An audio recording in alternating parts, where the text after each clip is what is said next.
गुरुर्ब्रह्मा गुरुर्विष्णुः गुरुर्देवो महेश्वरः गुरुः साक्षात् परं ब्रह्म तस्मै श्री गुरवे नमः। व्यासं वसिष्ठनप्तारं शक्तेः पौत्रमकल्मषम् पराशरात्मजं वन्दे सुकतातं तपोनिधिम्। शुक्लाम्बरधरं विष्णुं शशिवर्णं चतुर्भुजं प्रसन्नवदनं ध्यायेत् सर्वविघ्नोपशान्तये। अगज आनन पद्मार्कं गजाननमहर्निशम् अनेकदं तं भक्तानां एकदन्तमुपास्महे। वक्रतुण्ड महाकाय कोटिसूर्यसमप्रभा निर्विघ्नं कुरु मे देवा सर्वकार्येषु सर्वदा। सरस्वती नमस्तुभ्यं वरदे कामरूपिणी विद्यारम्भं करिष्यामि सिद्धिर्भवतु मे सदा। ॐ भूर्भुवः स्वः ॐ तत्सवितुर्वरेण्यं भर्गो देवस्य धीमहि धियो यो नः प्रचोदयात्।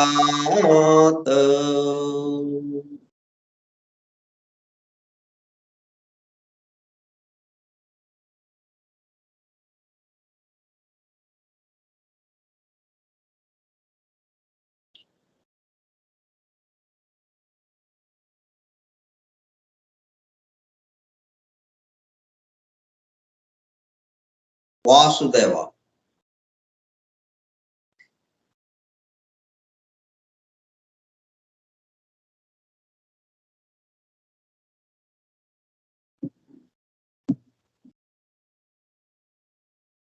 Forum for Truth Seekers, Satyanvaishakula Brundam, Foundations of Esoteric Philosophy, Nigudha Tattva Shastra Moolam, from the writings of H.P. Blavatsky, arranged with a foreword and notes by Yanti H. Hoskins.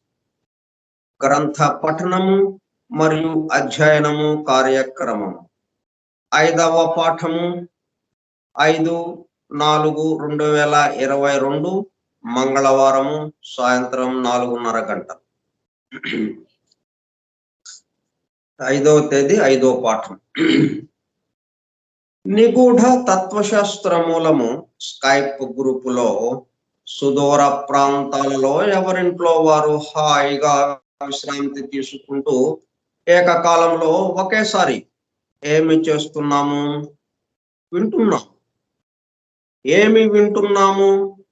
శాస్త్ర సాంకేతిక రంగములలో ఎంతో వేగముగా పురోగమిస్తున్న ప్రస్తుత కాలంలోని మానవాళి అదే వేగముతో ఆధ్యాత్మిక రంగంలో కూడా పురోగమించుటకు వీలుగా ప్రపంచంలోని అన్ని జాతుల మతముల పవిత్ర గ్రంథములలో పొడుపు కథల రూపములో అర్థము అయి అవనట్లుగా ఉన్న సృష్టి రహస్యములను బహిర్గతం చేసి మానవాళికి అందించాలనే దివ్య ప్రణాళికను అమలు చేయుటకు పరమ గురువులచే ఎన్నుకొనబడిన మేడం హెలెనా పెట్రోవ్నా బ్లావెట్స్కీ తన జీవిత కాలమంతా శ్రమించి తన మాతృభాష కాని ఇంగ్లీషు భాషలో అత్యద్భుతముగా మానవాళికి అందించిన Isis unveiled, the secret doctrine, the voice of the silence, the key to theosophy గ్రంథములు అధ్యయనము చేసి వాటిలో ఇవ్వబడిన విషయములు పూర్తిగా అవగాహన కాకపోవటచే, అర్థము కాకపోవటచే అతి నిగూఢములైన సృష్టి రహస్యములు, వాటి మూలము, గ్రంథ హృదయమును చేరు పద్ధతులు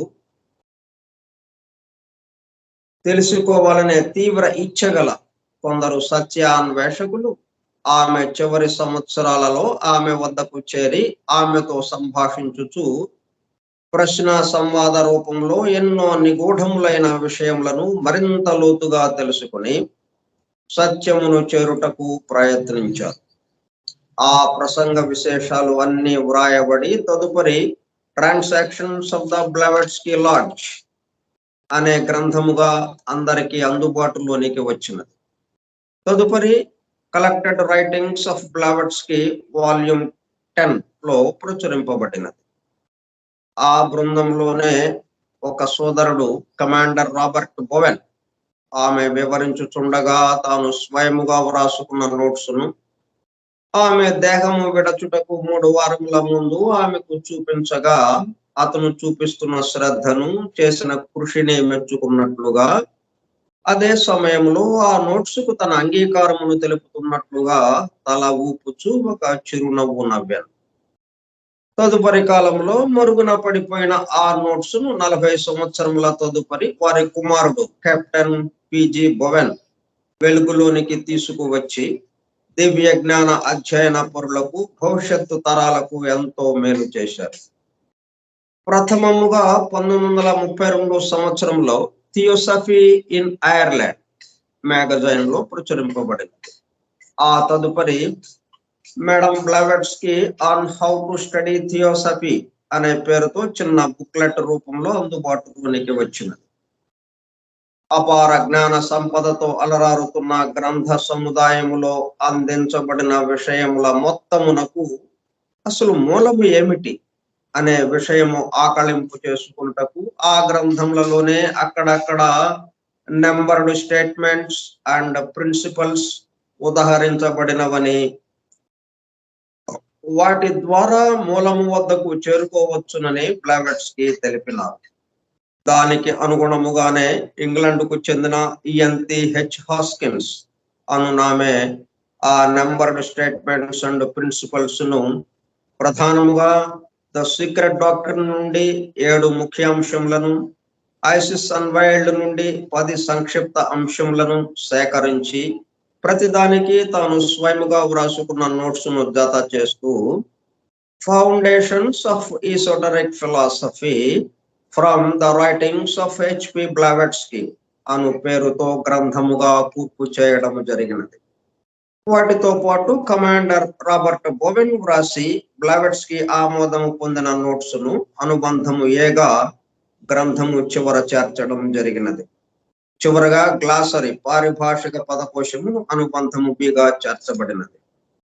ఈ విధముగా దివ్య జ్ఞానమును అధ్యయనము చేయు పద్ధతులు, వాటి ద్వారా మూలమునకు చేరి అనగా సత్యమును చేరి సత్య స్వరూపముగా మారుటకు కావలసిన సూచనలను తెలుపుతున్న గ్రంథ రాజమును పఠిస్తూ అధ్యయనము చేయుచుండగా అత్యంత శ్రద్ధాశక్తులతో మేడం హెలెనా పెట్రోవ్నా బ్లావెట్స్కీ చెప్పుచుండగా ఆమె చుట్టూ చేరిన సత్యాన్వేషకుల బృందము వలె చెవియొగ్గి వినుచున్న, అనగా వాళ్ళంతా చెవులు చేసుకుని వినుచున్న ప్రియ సోదర శ్రోతలకు నమస్కారం.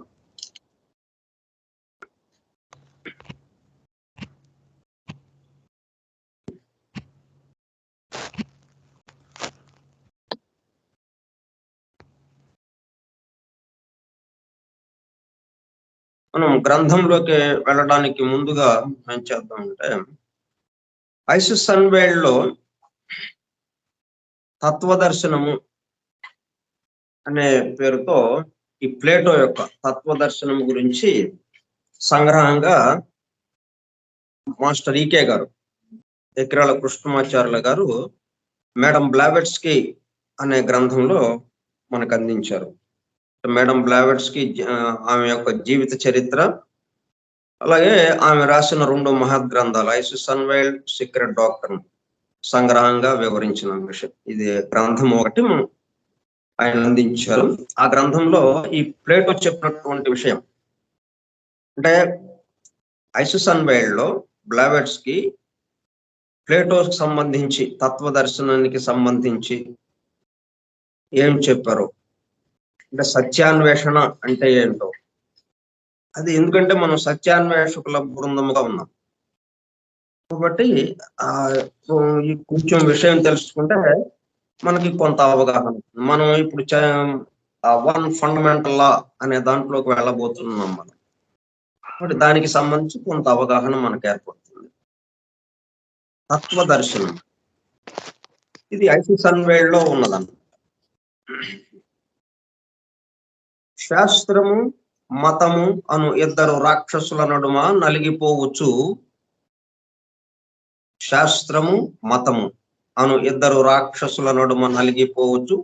దిగ్భ్రాంతులైన సామాన్య ప్రజలు ఆత్మవిశ్వాసమును కోల్పోవుటయే కాక శాశ్వతత్వముపై, శాశ్వత సత్యముపై కూడా విశ్వాసము జారిపోయి నమ్మదగినదేదియు లేదను నిర్ణయమునకు వచ్చి పశుత్వమునకు దిగజారుచున్నారు. మతము నవీన శాస్త్రము అను మధ్యాహ్నపు మండుటెండలో నేడు మిరుమిట్లు గొలుపుచున్న దృశ్యం ఇది. బ్లావెట్స్కి రాసిన విషయం అన్నమాట ఇది. ఇక అతి ప్రాచీనమైన ఆధ్యాత్మిక విద్య ఇట్టి సందర్భమున ఏ విధముగానైనా ఉపకరించున, సాధ్యపడినచో అది ఒక్కటే ఉపకరించవలను. ఆ విద్య ఏ విధముగా సత్యము, అందు ప్రాచీనులచే వర్ణింపబడిన ప్రకృతి శక్తులు, వాని ఉపాసనము, జీవాత్మ, పరమాత్మ మొదలగు అంశములు సత్యములే అని ఏ విధముగా మీరు రుజువు చేయగలరని నవీన శాస్త్ర శాఖ వారు ప్రశ్నింపవచ్చు. కానీ అట్లు ప్రశ్నించుటకు వారికి గల అధికారం ఏమి అని మేము అడుగుచున్నాము. వాస్తవమైన శాస్త్ర పరిశోధన గాని, మతము యొక్క నిజ స్వరూపము గాని వారికి ఏమి తెలియనని మేము ప్రశ్నించినచో తప్పేమి? సత్య దర్శన స్థితిలో శాస్త్రము మతము నొక్కటియే అని మా దర్శనము. అవి వేరని సత్యము నుండి దిగజారిన కేవల వైజ్ఞానికుల వాదం. శాస్త్రము మతము ఒక్కటియే అని మా దర్శనము. ప్రాచీనుల దర్శనము సత్యము, శాస్త్రము, మతము ఒక్కటే అని. కానీ నవీనుల యొక్క ప్రస్తుతం ఉన్న వాదన ఏమిటి? శాస్త్రము నిజమైనది, మతము నిజము కానిది. దాని నుంచి విడదీశారు శాస్త్రాన్ని విడదీసేసి మతము పనికి మాలినదే అన్నట్టుగా పక్కన పెట్టేశారు. ఒక రాజకీయ నాయకులు మాత్రం వాడుకుంటున్నారు అధికారంలోకి రావడం కోసం. అంతకంటే ఇంకా ఏం చేయటం లేదు. అట్లాగైంది. కానీ బ్లావెట్స్కి ఏం చెప్తుంది? సత్య దర్శన స్థితిలో శాస్త్రము మతము నొక్కటియే అని మా దర్శనం. రెండింటి మధ్యన సమన్వయం చేసుకోవాలి మనం. సర్వ ప్రపంచ దర్శనముగు ప్రాచీనుల వసుధైక మత దర్శనము ముందు, సర్వ ప్రపంచ దర్శనముగు ప్రాచీనుల వసుధైక మత దర్శనము ముందు, దాని గుహ్య విద్యల కిరణముల ముందు నవీన శాస్త్రము యొక్క అస్తిత్వం ఎంత? ఒక్క ప్లేటో మహాశయుని తత్వ దర్శనం మాత్రమే మతమునకు శాస్త్రమునకు గల సత్య సమన్వయము మనకు లభించును. ఆధునికుల చేతిలో అది లభింపదని మేము నొక్కి చెప్పుచున్నాము. ప్లేటో మహాశయుని సిద్ధాంతములనగా ప్రాచీన భారతీయ దర్శనమునకు చక్కని భాష్యములు.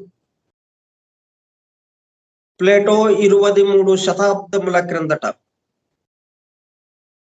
బోధించిపోయినను లోకములోని బుద్ధిమంతుల మనోవీధులలో వాని సిద్ధాంతములెంకును ప్రతిధ్వనించుచున్నవి. ఆయన వాస్తవముగా ప్రపంచమునకు సృష్టికినే చక్కని భాష్యకారుడనటలో తప్పు లేదు. క్రీస్తుకు పూర్వము జీవించిన ఈ తత్వవేత్త బోధలలో వేద ద్రష్టల ఆధ్యాత్మిక జ్యోతి చక్కగా ప్రతిబింబించినది. లెవెట్స్కి రాసినటువంటి వాక్యాలు ఇవన్నీ ఐసుస్ అన్వైల్డ్ గ్రంథంలో. ఆ వేద ఋషులు ఆయన కన్నా కొన్ని వేల సంవత్సరములు పూర్వపు వారు. వ్యాసుడు, జైమిని, కపిలుడు, బృహస్పతి, సుమతి మున్నగు ఋషులు తమ కాలము నుండి ప్లేటో వరకు గల శతాబ్దములలో విజ్ఞానమూర్తులై వ్యాపించి ఉన్నారు. భారతీయ ఋషులకును ప్లేటోకును కలిగినది ఒకే దర్శనము. కాలము విసురులకు తట్టుకొని నిలిచిన ఈ దర్శనమే శాశ్వతము, దివ్యము అని ప్రారంభించుటలో మేము జంకనక్కరలేదు.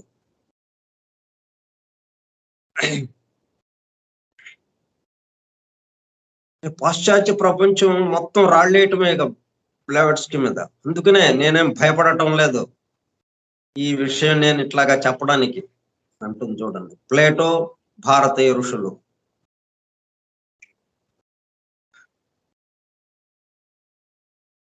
కాలము విసురులకు తట్టుకొని నిలిచిన ఈ దర్శనమే శాశ్వతము, దివ్యము అని ప్రారంభించుటలో మేము జంకనక్కరలేదు. ఆధ్యాత్మిక జిజ్ఞాస లేని తాత్విక పరిశీలనమును ఆయన అంగీకరింపలేదు. ఆయన దృష్టిలో ఆ రెండును ఒకటియే. సత్య దర్శనం ఒక్కటియే ఈ గ్రీకు తాత్వికుని ధ్యేయం. కనిపించు జగత్తును నమ్మువారుగాక అంతర్లీనమైన తత్వమును దర్శించువారే అతని దృష్టిలో తాత్వికులు. కనిపించు జగత్తును నమ్మువారు అంటే ఇక్కడతో ఆగిపోవటం అన్న పాయింట్గా. అట్లా కాకుండా ఇది దీనికి ఆధారంగా నిలబడ్డవాడు, దీని అంతర్యామిగా ఉన్నవాడు, చైతన్యముగా ఉన్నవాడు,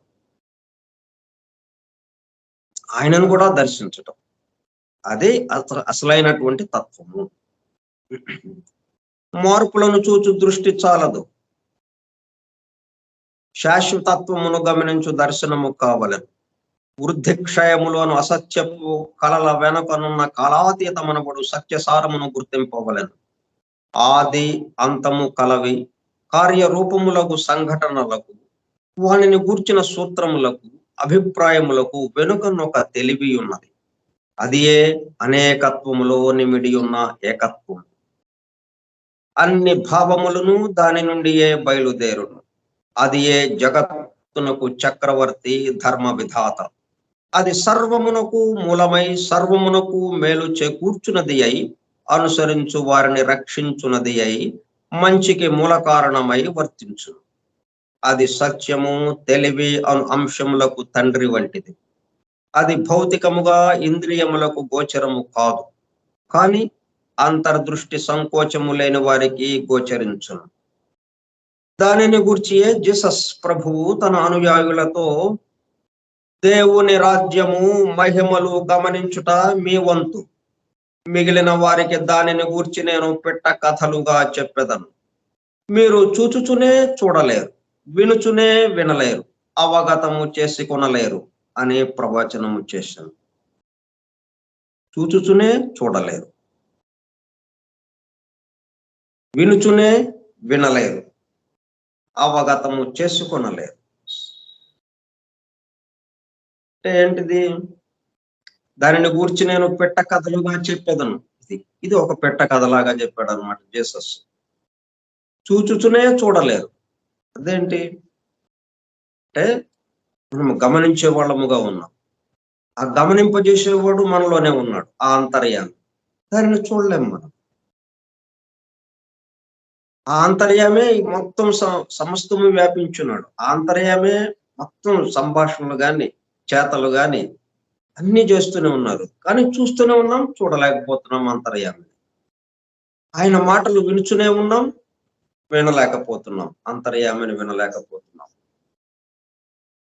అంతర్యామిని వినాలి అని ఆయన చెప్తున్నాడు అనమాట జీసస్. దేవుని రాజ్యము మహిమలు గమనించుట మీ వంతు. ప్లేటో తత్వ దర్శనములు క్రతురూపములైన నాటకముల విధానములలో ఉపదేశింపబడినవి. అంటే ఇవే మనకు ఫ్రీ మ్యాసనరీగా ప్రపంచవ్యాప్తంగా రహస్య సంస్థగా ఉంటూ దానిలో జరుగుతున్నవి, ఫ్రీ మ్యాసనరీలో జరుగుతున్నటువంటి అన్ని కూడా ఈ ప్లేటో చెప్పినవి అన్నమాట.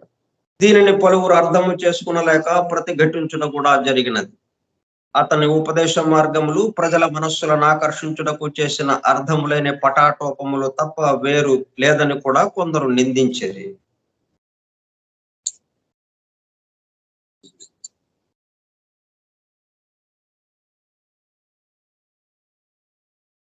అగస్టిన్ అను బిషప్ అలెగ్జాండ్రియన్ సంప్రదాయం వారు ప్లేటో అనుయాయుల మార్గములను అనుకరించరని కూడా నిందించారు. ప్రపంచ పవిత్ర గ్రంథముల యందలి పురాణ ఇతిహాస గాథలన్నీ శాశ్వత మహాసత్యముల సూక్ష్మ వ్యాఖ్యానములని ప్లేటో సిద్ధాంతం. మనం చెప్పుకుంటున్నదంతా కూడా ప్లేటో సిద్ధాంతం. మనం డివైన్ ప్లాన్ నుంచి మొదలు పెట్టుకుని అధ్యయనం చేస్తూ వచ్చాము ఇప్పటి వరకు. ఇంతకాలం కూడా మనకు జరిగింది ఆ ప్లేటో ఏ విషయాలు అయితే ఉచ్చరించాడు, ఏవైతే ఆయన బోధించాడు ఆ విషయాలే మనం చెప్పుకుంటూ వస్తున్నాం. దానికి ఆ విషయాలకే బ్లావెట్స్ కి ఎంతో ఆదరించింది అన్నమాట. అవి చాలా ముఖ్యమైనవి, అవే అసలైనవి. ఇవి ఎక్కడి నుంచి వచ్చినాయంటే వేద ద్రష్టల నుంచి, వేద ఋషుల నుండి వచ్చినటువంటి దర్శనాలు అవి. వేద ఋషులకి జరిగిన దర్శనం, ఈ ప్లేటోకి కలిగిన దర్శనము రెండు ఒకటే అని ఆమె వెల్లడించింది అన్నమాట. ప్రపంచ పవిత్ర గ్రంథముల యందలే పురాణ ఇతిహాస గాథలన్నీ శాశ్వత మహాసత్యముల సూక్ష్మ వ్యాఖ్యానములని ప్లేటో సిద్ధాంతం. అతడు తన కాలమున ప్రజలు విశ్వసించిన ఆధ్యాత్మిక సాధనలను, క్రతు కర్మలను ఉద్ధరించి నిలబెట్టాను. వ్యాప్తిలోనున్న విశ్వాసములను హేతువాదముతో వ్యాఖ్యానము చేసి శాస్త్రీయ సత్యములుగా నిలబెట్టను. అవి అర్వాచీనుడగు అరిస్టాటిల్ తర్కమునకు అర్ధహీనములుగా కనిపించవచ్చును. కానీ అంతర్దృష్టి కలవారికి మాత్రము సత్యాన్వేషణ సోపానములని స్పష్టముగా తెలియచుండను. సర్వాతీతమైన యొక్క మనస్సు ప్రభువై వర్తించుచు తన సూత్రములచే వ్యాఖ్యానింపబడుచున్నదని ప్లేటో వ్యాఖ్యానించను. సర్వాతీతమైన, సర్వానికి, ఈ సర్వంలోనూ ఉంటూ సర్వానికి అతీతంగా కూడా ఉంటుంది. మనస్సు ప్రభువై వర్తించుచు తన సూత్రములచే వ్యాఖ్యానింపబడుచున్నదని ప్లేటో వ్యాఖ్యానించాడు. మానవుని సత్యదర్శన శక్తియే దైవాంశముగు ఆత్మానియు అది జగత్పిత నుండి దిగి వచ్చిననియు అతడు ఉపదేశించాడు. కనుకనే స్వభావముచే దివ్యమై అనుకూలమై దానిని జిజ్ఞాస చేసి శాశ్వత సత్యములను కనుగొనుచున్నదని చెప్పాను. ధ్యాన మూలమున సత్యమును ప్రత్యక్షీకరించుకునుట దైవమునకు మాత్రమే సంబంధించిన శక్తి. అట్టి జ్ఞానమునకు ఉన్ముఖత్వము చూపుటయే, దానికి చెవి యొగ్గుటయే జిజ్ఞాస. జిజ్ఞాసులందరూ చేరి బ్లావెట్స్ కి చుట్టూ మూలమైన విషయం ఏంటి, అసలైన మూలం ఏమిటి అని తెలియచెప్పమని అడగటమే ఆ జిజ్ఞాస. సత్యమును అన్వేషించుట అనగా, అంటే మనం సత్యాన్వేషక బృందముగా మన పేరు పెట్టుకున్నాం. సత్యమును అన్వేషించుట అనగా దైవమును అన్వేషించుటయే. ఆత్మ సంకల్పములన్నిటినీ తన మయము చేసుకొనుచు వ్యక్తుల సర్వకర్మలను తన స్పర్శచే అధిష్టానము వహించి ఈ జిజ్ఞాసా శక్తి దైవముతో యోగస్థితి చెంది దైవ సంకల్ప నిర్వహణకు జీవుని పాత్రుని చేయును. దైవ సంకల్ప నిర్వహణకు జీవుని పాత్రుని చేయును. యోగస్థితి చెంది, దైవముతో యోగస్థితి చెంది దైవ సంకల్ప నిర్వహణ అంటే దైవ కార్యంగా, మన నుండి జరిగే ప్రతి పని దైవ కార్యంగా చేయటం. దానితో ఆ జీవునకు దైవముతో సారూప్యము సంభవించును. మానవత్వము నుండి దివ్యత్వమునకు జీవి సూటిగా చేయు ఈ విహంగయానము అతడు దైవ సారూప్యమందుటకును నీతి ధర్మముగా మరల కార్యరూప కింకర భావమందుటకును తోడ్పడుతున్నదని అతడు ఉపదేశించాను. ఈ విషయాన్ని ఎవరు చెప్పారు? ప్లేటో. మానవుని ఆత్మ జీవలోకమున దైవాంశ గనుక క్రమ పరిణామమున జీవుడు సర్వస్వముగా అందు స్థానం అలంకరించి మెలగును అని తెలిపాను. కాబట్టి మన సత్యాన్వేషక బృందము సత్యాన్వేషణ, దాని గురించిన వివరాలు చక్కగా మనకు వచ్చినాయి.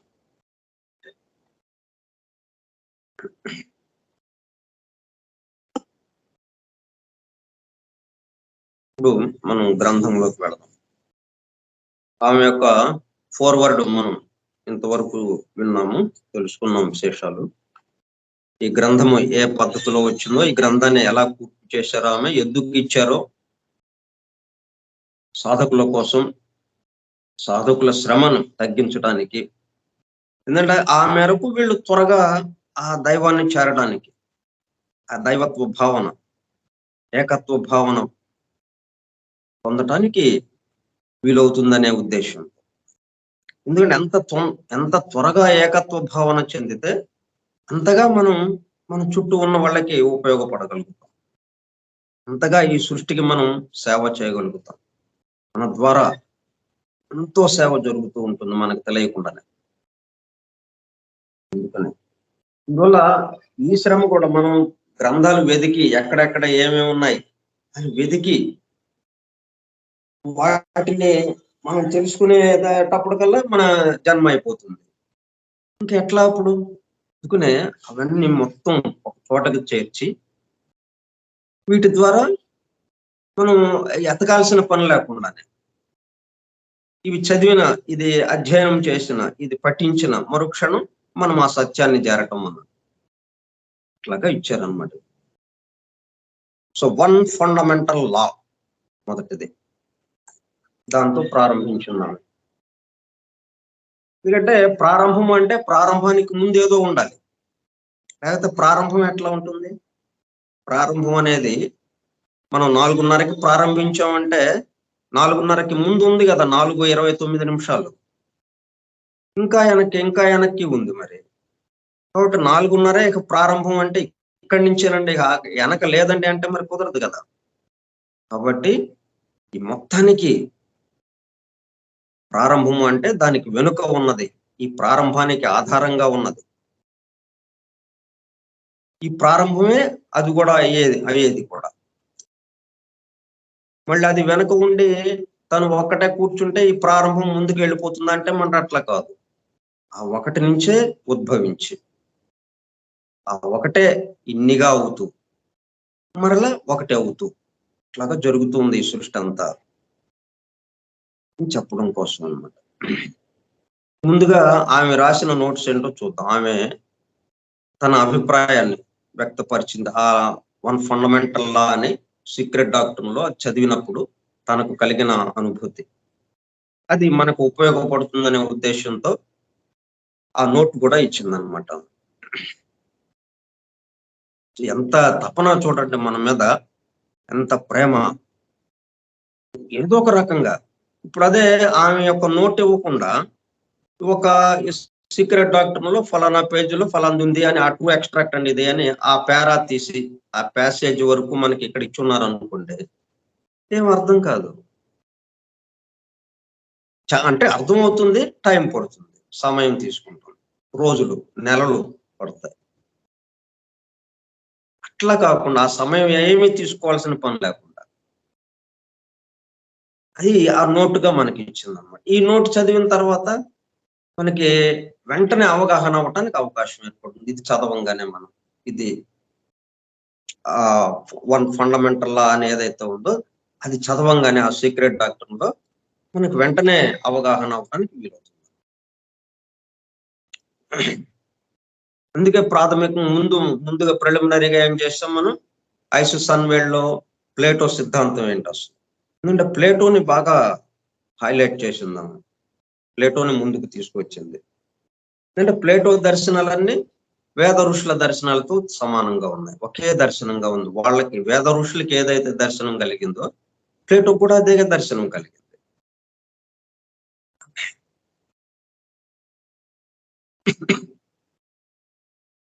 Note: esoteric philosophy insists that beneath the manifold world of our experience, there is a single reality.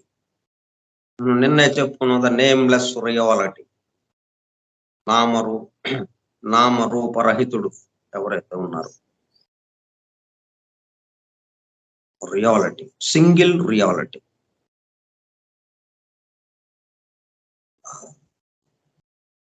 The source and cause of all that ever was, is, and is to be. అంటే ఎవరు చెప్తున్నారు ఇది? Esoteric philosophy అంటే తత్వం, తత్వశాస్త్రం. తత్వశాస్త్రం ఏం చెప్తుంది? శాస్త్రము మతము వేరు కాదని చెప్తుంది. చెప్తూ ఈ మొత్తానికి, ఈ సృష్టికి సంబంధించినటువంటి, ఈ సమస్తానికి సంబంధించినటువంటి ఒకడు ఉన్నాడు, ఒక సత్యము ఉన్నది, సమస్త సృష్టికి ఆధారభూతంగా ఉన్నది. ఫిలాసఫీ కూడా మళ్ళీ ఎటువంటి ఫిలాసఫీ? ఆ తత్వశాస్త్రము ఈసోటరిక్ ఫిలాసఫీ, నిగూఢమైనటువంటి, గుప్తంగా ఉన్నటువంటి. అంటే ఫిలాసఫీ మనకి, తత్వశాస్త్రము మనకు కొంతవరకు అందుబాటులోకి ఉంది. అదంతా భౌతికంగా మనకి పైన అన్నట్టుగా ఉందన్నమాట, ఒక రూపంగా లాగా ఉంది. రూపం ఎప్పుడు పూర్తి కాదు కదా, రూపాన్ని నడిపేది మనకి అంతుబట్టితే గానీ అప్పుడు మొత్తం పూర్తి కాదు. రూపం ఒక్కటే పట్టుకుంటే సగమే అన్నట్టు అయిపోతుంది. ఆ రూపంలో ఉన్న జీవం,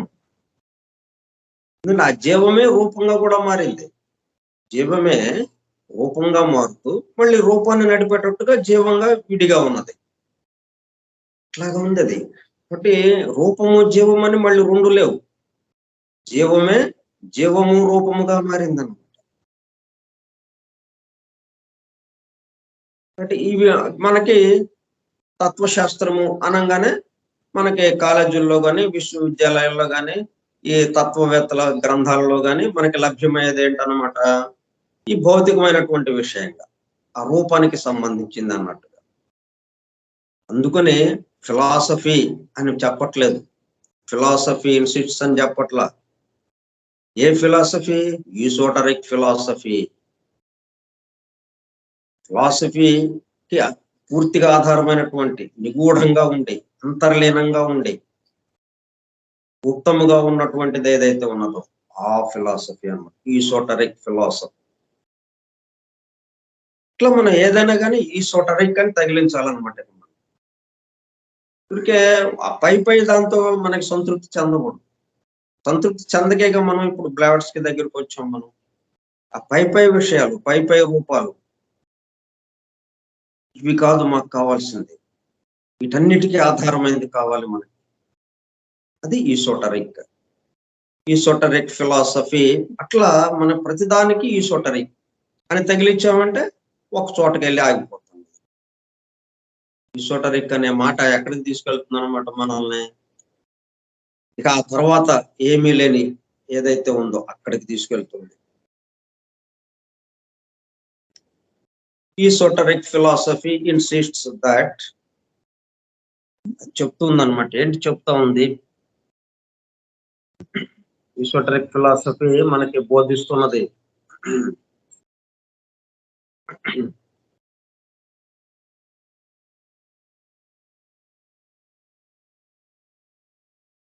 beneath the manifold world of our experience, మన ఎదురుగా మొత్తం వ్యక్తంలో ఈ స్థూల జగత్తు ఉంది, ఈ సృష్టి అంతా ఉంది మనకు ఎదురుగా.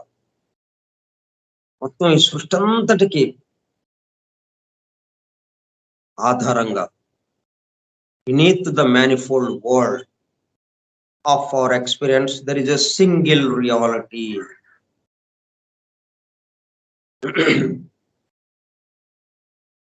ఒకే ఒక్క ఆధారభూతుడైన వాడు, ఒకే ఒక్కడు ఉన్నాడు, సింగిల్ రియాలిటీ, మొత్తానికి ఆధారంగా ఉన్నవాడు.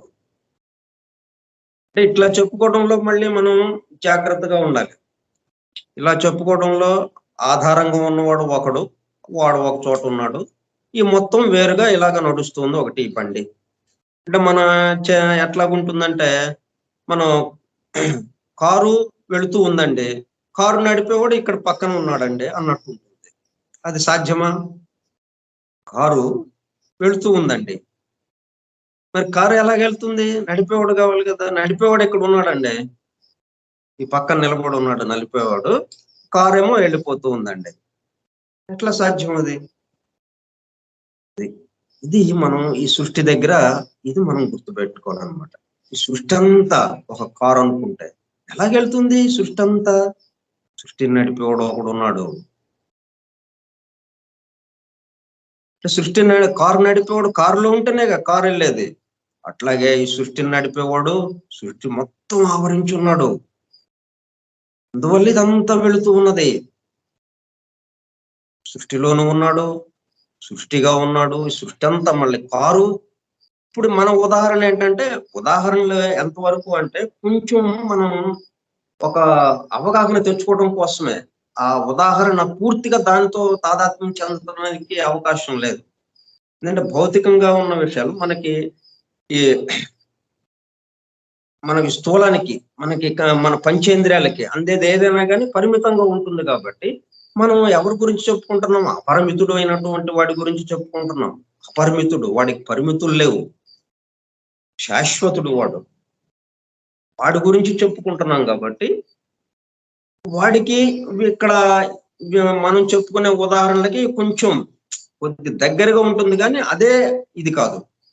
ఇప్పుడు డ్రైవర్ లాగా ఈ సృష్టిలో ఉండి డ్రైవింగ్ చేస్తుంటే మళ్ళీ డ్రైవర్ గా అయిపోతాడు, పరిమితుడు అయిపోతాడు. డ్రైవర్ అంటే పరిమితుడే కదా. అట్లా కాకుండా ఉదాహరణకి అంటే కారు ఎలాగ వెళ్తుంది? డ్రైవింగ్ చేసేవాడు లోపల ఉండడం వల్ల. అలాగే ఈ సృష్టి ఎలాగ వెళ్తుంది? సృష్టి మొత్తాన్ని నడిపేవాడు ఒకడు ఉన్నాడు కాబట్టి ఈ సృష్టి అలాగ వెళ్తుంది. ఆ నడిపేవాడు ఈ సృష్టి మొత్తాన్ని ఆవరించి ఉన్నాడు. అట్లా అర్థం చేసుకోవటం కోసం ఈ ఉదాహరణ. కాబట్టి ఇప్పుడు తేలికవుతుంది మనం అర్థం చేసుకోవడానికి. సృష్టి మొత్తం మన కంటికి కనబడుతూ ఉంది. ఓకే. మరి ఎలాగ వెళ్తుంది ఇది? రాత్రి పగలు మొత్తం కదలిక. ఎక్కడ ఆగింది లేదు. స్టిల్‌నెస్ లేదు ఎక్కడ. ప్రతి క్షణం ముందుకే తప్పితే ఎక్కడ ఆగట్లేదు. ఆ ప్రతి కదలిక కూడా మళ్ళీ పరిణమించటం, అభివృద్ధి చెందటం. అభివృద్ధికేసి ముందుకు వెళ్తూ ఉన్నది ప్రతిదీ కూడా. ఎక్కడా ఆగట్లేదు. మరి ఇంతగా ఎవరు నడుపుతున్నారు? Beneath the manifold world of our experience, there is a single reality. మళ్ళీ నడిపే వాళ్ళు ఎవరు?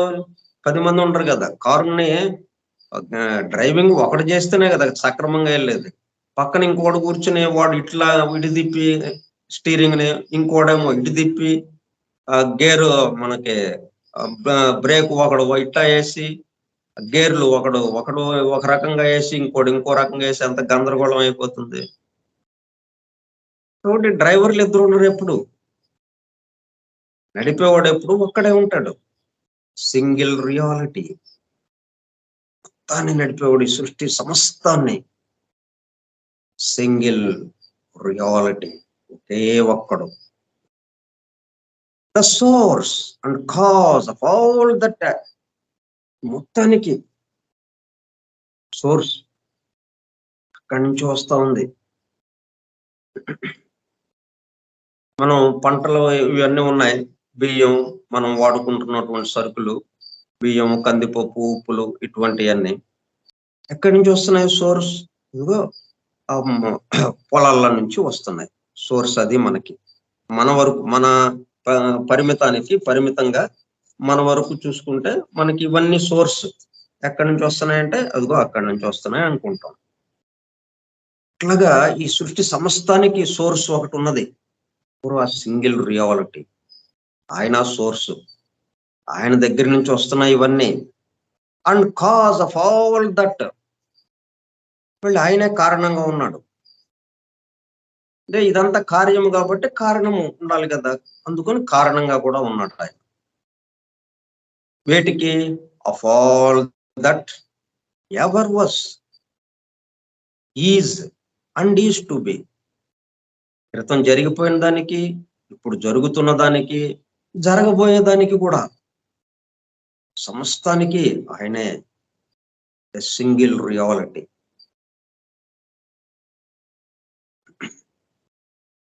అప్పుడు మనం ఈ సృష్టిలోకి, ఈ వివరాల్లోకి మన మన ఇంట్లోకి వచ్చామనుకోండి.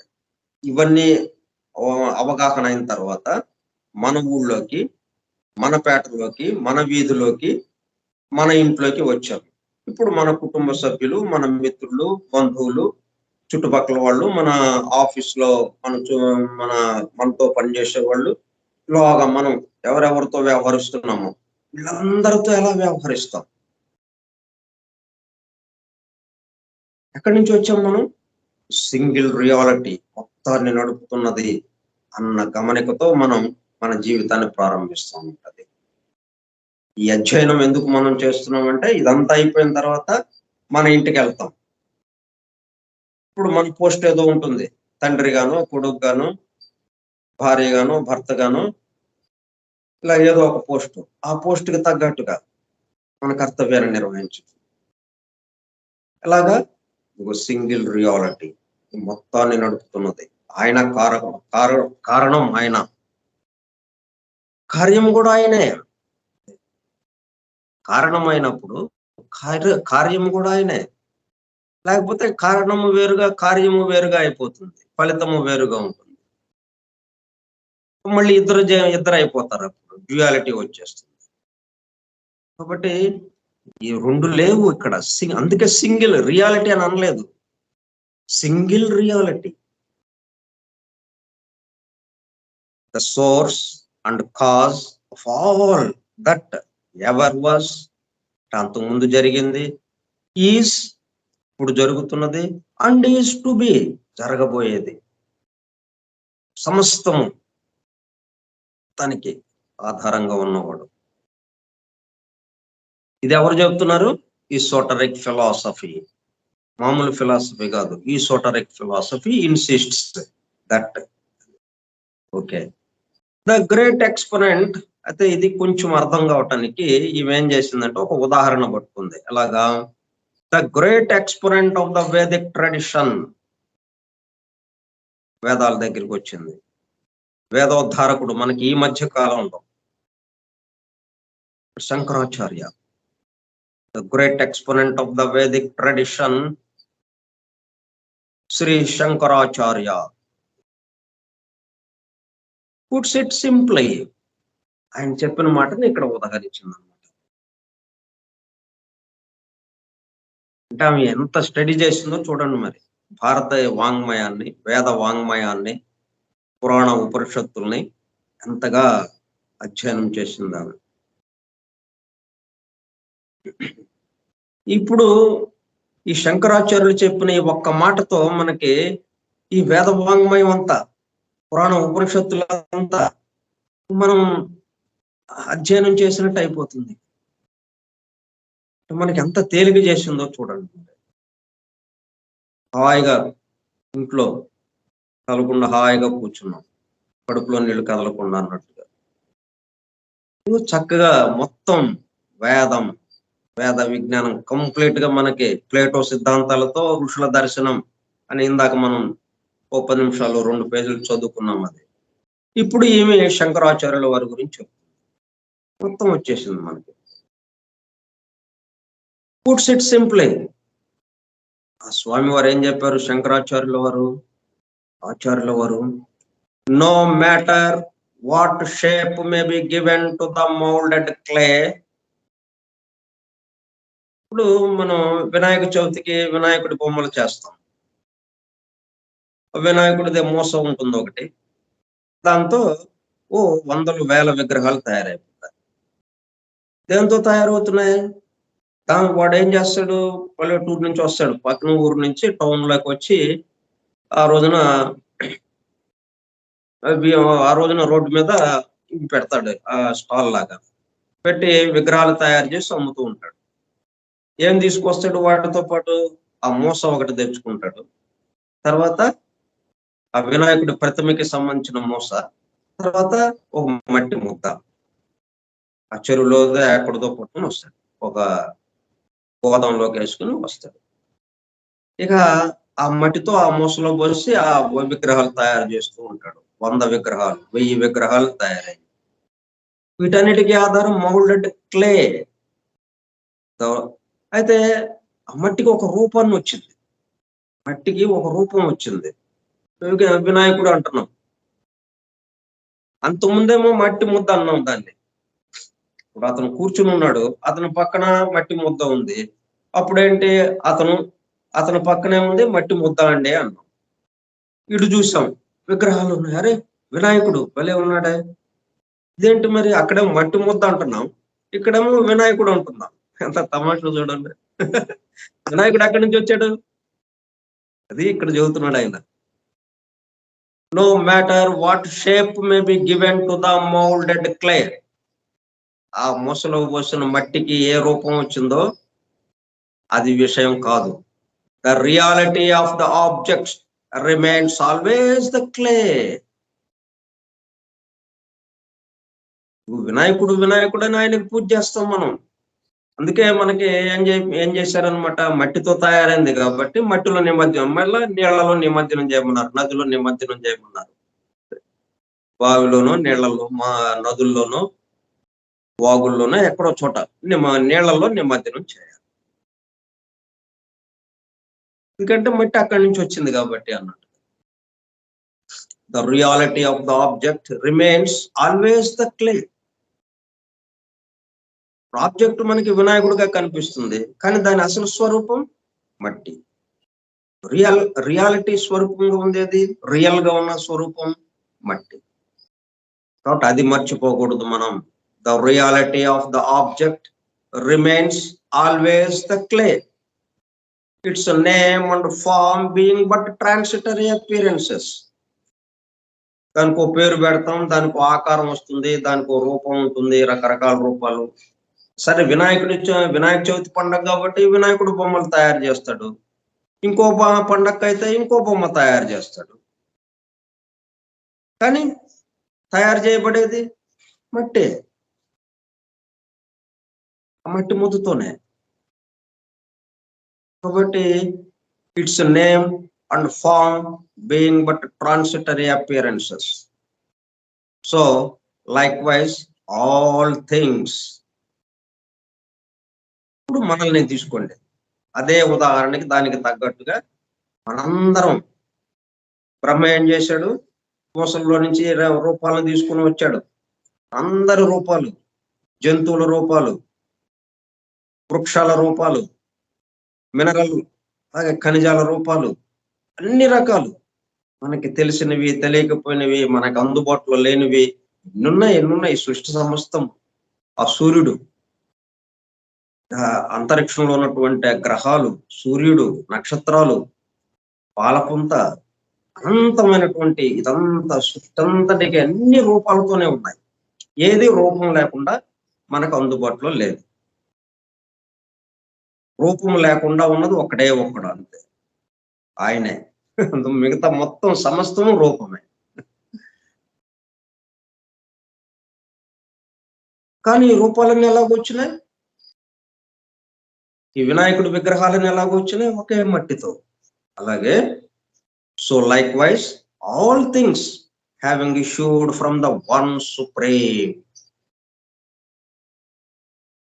మొత్తానికి ఆధారమైన ఒకడు ఉన్నాడు, వన్ సుప్రీం. ఆ ప్రభువు ఎవడున్నాడు? ఆయన అన్నమాట. Are themselves that supreme in their essential nature. So ఆయనగానే మనం ఉన్నాం, ఆయనతోనే తయారయ్యాం కాబట్టి ఆయనగానే ఉన్నాం. ఆయనే మనల్ని పుట్టించాడు కాబట్టి. ఇప్పుడు తండ్రి నుంచి కొడుకు వస్తున్నాడు, తండ్రి లక్షణాలతోనే మామూలు సామాన్యంగా ఉంటుంటాడు కదా కొడుకు. From highest to lowest, from vastest to most minute, the infinite phenomena of the manifested universe are the one clothed in name and form. ఏంటి ఇట్లాగా చెప్పింది? హైయెస్ట్, ఉన్నతమైనటువంటి, శిఖరంగా ఉన్నటువంటిది ఏదైతే ఉన్నాయో అన్నిటికన్నా అత్యున్నతమైనవి, అక్కడి నుంచి అత్యంత దిగువకి ఉన్నది. From vastest to most minute, చాలా అపారమైనటువంటిది, అనంతమైనటువంటిది ఏదైతే ఉందో, అలాగే చిన్నది, చాలా చాలా చిన్నది. అక్కడి నుంచి ఇక్కడికి. The infinite phenomena of the manifested universe. Infinite phenomena. అంటే ఈ సృష్టి శాశ్వతంగా జరుగుతున్నది అలాగా. రకరకాల మార్పులతో సృష్టి జరుగుతూ ఉన్నది. మేనిఫెస్టెడ్ యూనివర్స్, ఈ వ్యక్త సృష్టి అంతా కూడా ఎవరు? Are the one, clothed in name and form. నేను రాఘవరావుగా ఈ రూపంలో ఇక్కడ నేనున్నాను. కానీ ఎవరు ఉంది ఇక్కడ? వన్. మీరు అక్కడ శాస్త్రి గారి లాగా, లేకపోతే శ్రీనివాసమూర్తిగా ఎవరున్నారు అక్కడ? వన్. అంటే ఒరిజినల్ గా మనకేంటి? మనకి వినాయకుడి విగ్రహం అని పేరు పెట్టాం దానికి, కానీ తయారు చేయబడింది మట్టితో. ద వన్ రియాలిటీ, సింగిల్ రియాలిటీతో తయారు చేయబడింది. ఆ ఏకత్వాన్ని మనం గమనించాలి. ఇన్ని ఉన్నప్పటికీ, అనేకము ఉన్నప్పటికీ,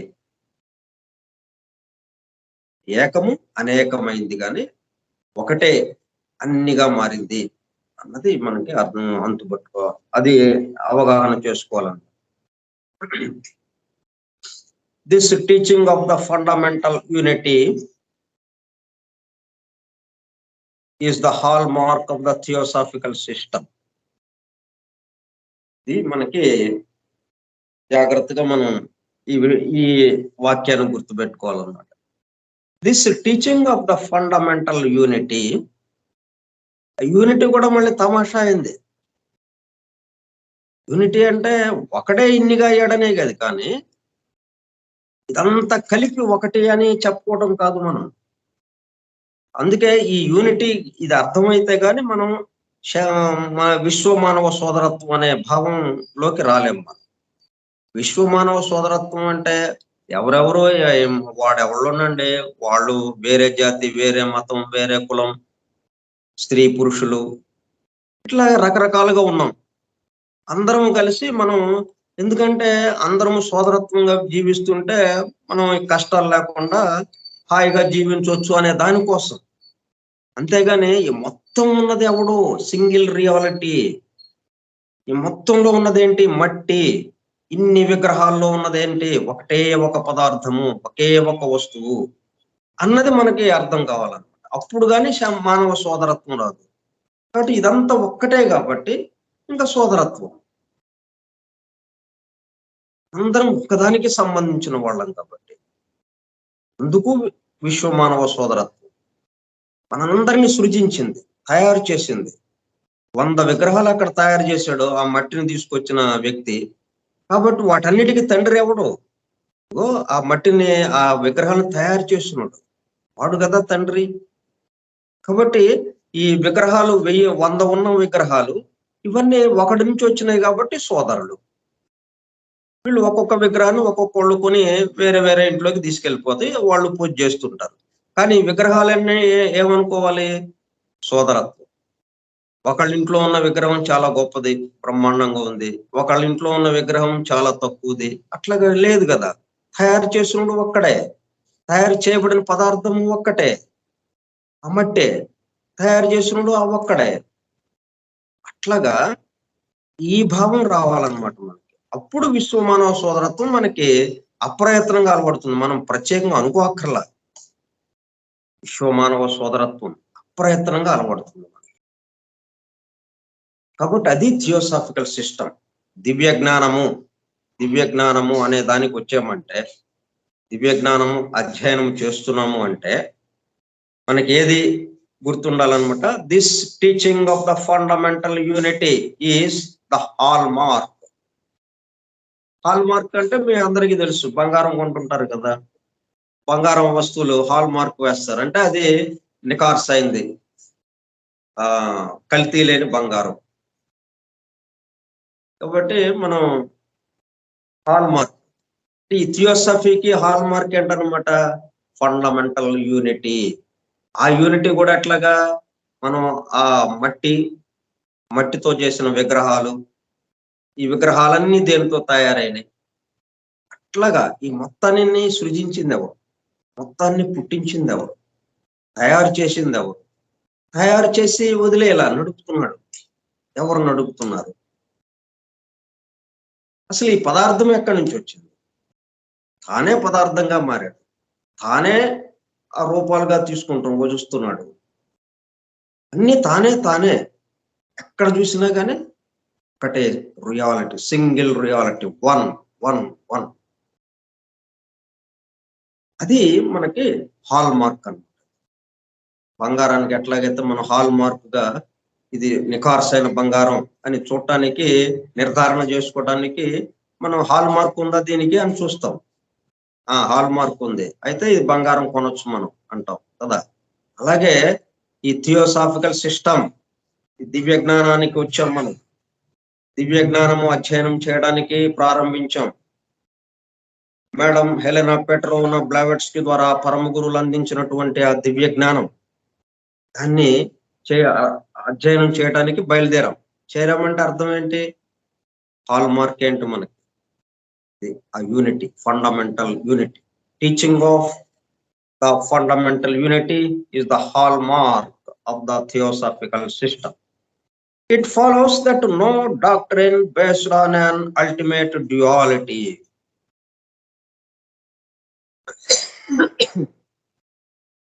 ఇక్కడ ఏకత్వమే కానీ, దివ్య జ్ఞానము అంటేనే మనం చెప్పుకున్నాం, ఏది తెలియబడితే సర్వము తెలియబడుతుందో. మనకేంటి, విగ్రహాలు 100 ఉన్నాయి. ఈ 100 విగ్రహాలు మట్టితో తయారైనాయి అనేటప్పుడు కల్లా విగ్రహాలు 100 ఒకటైపోయింది. ఇంకేముంది? ఇంక వాటికి వేరువేరుగా పోల్చటాలు ఇవన్నీ ఎక్కడ చేస్తాం? ఇంకా మనం ఉన్న పదార్థము ఒకే ఒక మట్టితో తయారైతే ఇంకా దానికి పోల్చుకోవటాలు, ఎక్కువ తక్కువలు ఇంకెక్కడ ఉంటాయి? లేదు.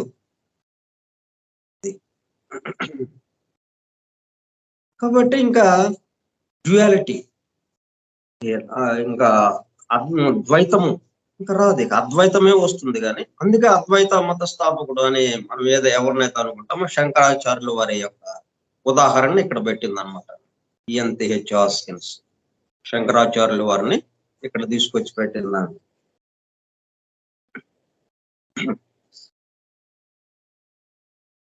డ్యుయాలిటీ.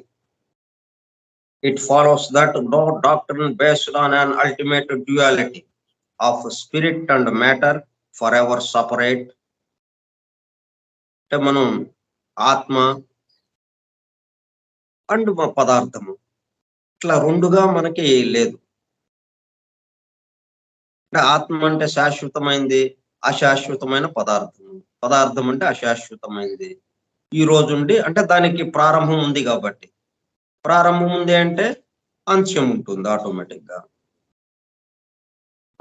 ఇవాళ ఉండి రేపు కొనమరుగవుతూ ఉంటాయి కాబట్టి మ్యాటరు అది వేరు, సపరేటు. ఆత్మ సపరేటు. ఈ రెండిటికి సంబంధం లేదు. Of God and man as essentially distinct. అలాగే భగవంతుడు, అమ్మో ఆయన ఎక్కడ ఉంటారు, ఆయన చేరాలంటే ఎంత కష్టం. మనం 7 కొండలు ఎక్కాలి, తిరుపతి వెళ్ళాలంటే, తిరుమల వెళ్ళాలంటే. సరే ఇప్పుడంటే తేలికైపోయింది అనుకోండి. ఒకప్పుడు అంటే మరి 7 కొండలు ఎక్కాలంటే ఎంత కష్టమైన విషయం. నడిచి వెళ్ళాలి, దారి లేదు, దారి మనం వెతుక్కుంటూ వెళ్ళాలి, ఎంత కష్టమైన విషయం. అది కాక అక్కడ ఉన్నాడు ఆయన 7 కొండల మీద ఎక్కడో అక్కడ ఉన్నాడు ఆయన. ఇంకెక్కడ లేడు ఇక ఆయన అన్నట్టుగా. God and man as essentially distinct, వేరువేరుగా ఉన్నాం. అంటే ఆయనకి మనకి సంబంధం లేదు అన్నట్టుగా. Of good and evil as eternal realities. అలాగే మంచి చెడు ఇవన్నీ కూడా ఉన్నాయి. ఇవన్నీ ఉన్నాయండి అని అనటానికి లేదు. ఇవి ఉన్నాయి అనే దానికి ఇక్కడ చోటు లేదు. ఎందుకంటే ఈవిల్, గుడ్ ఎవరు? గుడ్ లో ఎవరున్నారు? ఈవిల్ లో ఎవరున్నారు? ఈ గుడ్ అండ్ ఈవిల్ నడిపే వాళ్ళు ఎవరు? ఇక్కడ ఇట్లా వచ్చాం మనం, వన్ వన్. కాబట్టి అవి మొత్తం సపరేట్ గా, ద్వైతంగా, ద్వంద్వంగా లేదు. ద్వంద్వాలు లేవు మనకి. Can have a place in theosophy. దివ్య జ్ఞానంలో ద్వంద్వము అనే దానికి లేదు, ఏకత్వము ఏకత అనే దానికి దివ్య జ్ఞానంలో స్థానం. ఇక్కడ ఉన్నదే మొత్తం పరివ్యాప్తమై ఉన్నాడు ఆయన. సమస్తము ఏది జరుగుతున్నా సమస్తం ఆయన. Ever was, is and is to be, జరిగింది, జరుగుతున్నది, జరగబోయేది సమస్తము ఆయనే. సో మనం ఏం చేద్దామంటే ఇప్పుడు దీనికి సంబంధించి అంటే మనకి ఎంతవరకు అందిందో అది ఆమె నోటుని మనం జాగ్రత్తగా అధ్యయనం చేసాం, జాగ్రత్తగా మనం చదువుకున్నాం. అది ఎంతవరకు మనకి అర్థమైందనే దానికి అంటే ఇక్కడ ఇంకో ఇద్దరిని మనం తీసుకురావాల్సిన పని ఉంది విషయం. మనం ఇంతవరకు చెప్పుకోలేదు ఇది. ఇప్పుడు ఈ గ్రంథాన్ని తెలుగులోకి అనువాదం చేయబడింది. తత్వశాస్త్ర మూల విషయాలు అనే పేరుతో ఎవరు అనువాదం చేశారు? పాణ్యం రామనాథ శాస్త్రి. అనువాదకులు పాణ్యం రామనాథ శాస్త్రి. పేరు వినే ఉంటారు, చాలా ఆయన చాలా గ్రంథాలు మనకి అనువాదం చేసి పెట్టారు, చాలా ఉపయోగకరమైన పని చేశారు. మన దివ్య జ్ఞానాన్ని థియోసఫీ లిటరేచర్ చాలా వరకు మేరకు ఆయన అనువాదం చేసి మనకు అందుబాటులోకి తీసుకొచ్చారు. ఈ గ్రంథాన్ని కూడా అలాగే అనువాదం చేసి మనకు అందుబాటులోకి తీసుకొచ్చారు అనమాట. అది కూడా మనం చదువుకుందాం రేపటి నుంచి. ఇంకోటి ఏంటంటే ఈయన అనువాదం చేయడానికి ఈయనంతటా ఈయన పూనుకోల.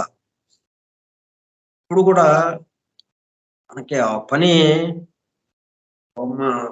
దైవం నుంచి వస్తుంది అని చెప్పడానికి నిదర్శనంగా, ఆ పరమ గురువు నుంచి వస్తుంది అని అనటానికి నిదర్శనంగా ఇంకొకళ్ళు మనల్ని ముందుకి నెట్టడానికి చూస్తారు, ఇంకొకళ్ళు ముందుకి ప్రేరణ ఇస్తారు అనమాట, ముందుకు వెళ్ళటానికి. ఇంకొకళ్ళ ద్వారా ప్రేరణ వస్తుంది, మీరు ఈ పని చేయండి.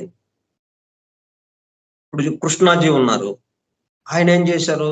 ఈ భారత సమాజాన్ని మొత్తం, ఈ భారత సమాజంలో ఉన్నటువంటి రకరకాల పూజలు రకరకాల విధాలుగా ఉన్నాయి, వీటన్నిటిని విడివిడిగా చేసుకుంటున్నారు బెస్టిగా. అలా కాకుండా సమష్టిగా అందరూ కలిసి ఒకే ఇదిగా చేసుకుంటే బాగుంటుంది అని చెప్పి ఆయన ప్రేరణ ఇచ్చారు. ఆయన ప్రేరణతో భారత సమాజ పూజ మనకు వచ్చింది, అంత చక్కగా మనం చేసుకుంటున్నాం చూడండి. అట్లాగే మనకి